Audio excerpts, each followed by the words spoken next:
I'd like to talk today about God's love. John 3:16. For this is how God loved the world. He gave his one and only Son, so that everyone who believes in him will not perish, but have eternal life. So, what is love? Many will say that love is an emotion. We see someone and find ourselves attracted physically, and eventually we develop emotional feelings. And unfortunately, most people think the emotional part of love is all there is. But God reminds us of what love is when Paul wrote the love chapter, 1 Corinthians chapter 13. Verse 1 says, If I could speak all the languages of earth and of angels, but didn't love others, I would only be a noisy gong or a clanging cymbal. Paul began his explanation of what love is by making the claim, without love, we are useless, noisy instruments. And a noisy instrument is something that just gets on everybody's nerves. We hear it and we just want it to go away. Without love, people are only objects of irritation. Paul went on, though, and told us exactly what love means, so there would not be any confusion. 1 Corinthians 13, verses 4 through 7. Love is patient and kind. Love is not jealous or boastful or proud or rude.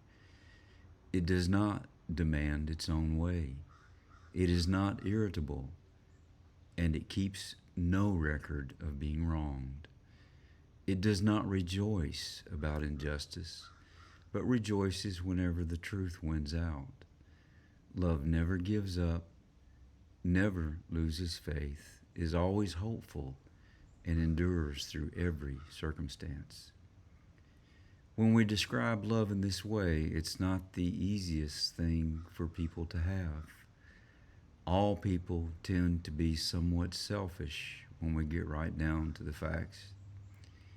Love is patient and kind. And how many times do we overlook someone else's little personality quirks and just accept them for who they are? Patience means not pushing ourselves into someone else's personality ways. We don't demand they bow to what we want them to be. And kindness means not pushing ourselves on that person's agenda, but we allow them the dignity of expressing themselves the way they want. Love does not become irritated when the other person does not do it our way. Love does not keep a record of wrongs, and this is huge. We people have a natural tendency to keep records of perceived injustices. We throw it back up years later as we defend our point of view. Paul said love wins when the truth wins out, but there's not a celebration when the other person is proved wrong. And finally, love never allows us to give up on someone. We always hope for truth and victory over the bad. We don't give up. God is love. The Bible tells us He loved us, all mankind, so much that He sent His only Son to become the final sacrifice to cover sin. God sent His Son to die so you and I could live. God's love is patient and kind. It's not rude or irritable. God does not keep records of wrong when we seek forgiveness. God is always there, walking with us, and His desire is that we walk with Him. When we give our lives to God, when we acknowledge Jesus, God's Son, left heaven and became a man, and He lived and He died and He rose from the dead, our hearts change. And God's love becomes part of us, and we want to reflect that love towards others. Matthew 22, verses 36 through 40. It says, "Teacher, which is the most important commandment in the law of Moses?" And Jesus replied, "You must love the Lord your God with all your heart, all your soul, and all your mind. This is the first and greatest commandment. Second is equally important. Love your neighbor as yourself. The entire law and all the demands of the prophets are based on these two commandments."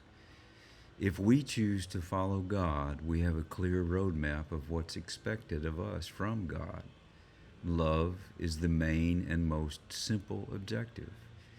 If we have vindictive hearts and constantly accuse others and keep a notebook of others' mistakes, we don't have God's love in us. It's just that simple. Again, love allows others to have their own agenda. It's not our job to make others do what we want them to do. It's okay for them to disagree with us, but it's not okay to get mad and throw a big fit when they go their own way. This woke culture we live in, it does not have God anywhere near it. It's not our job to judge others when they choose to follow their own path, even if it's different than what we think it should be. God sees everything, and if evil is the intent of others, He'll deal with it. Many of us just get mad when others don't agree with our outlook or agenda, and that's not always evil. It may just be a difference of opinion. Our job is to love God first. That means our goal in life is to please God above everything else. And our second job is to love others as much as we love ourselves. If we can accomplish this, then we will truly walk with God as He walks with us.